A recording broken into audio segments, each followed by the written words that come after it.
Kwethu uqale ngokududuza i-industry yonke, ngiphinde futhi ngigcizelele ukuthi ngani zakwethu sibhlungu ukuthi ke kuhambe intokazi uZahara. uZahara uyaziwa ukuthi intokazi yase-Eastern Cape yafika ngonyaka 2011 ngo-August, yakhipha ke ihit yayo uloliwe eyayidlala zonke indawo. Namanje ke sithi kuhamba kahle ntombi, siyazi ukuthi nawe uyazi ukuthi uzalwe ezolweni njani. Uzalwe ezolweni unga-appreciate, elikwazi ukungcwaba kuphela, elikwazi ukusukuma kuphela uma bathiwa kuyangcwatshwa ke ngani zakwethu.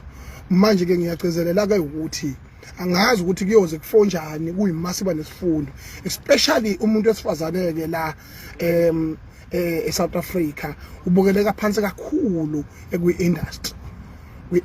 Bacindezelekile ngawo yonke indlela leyo nto.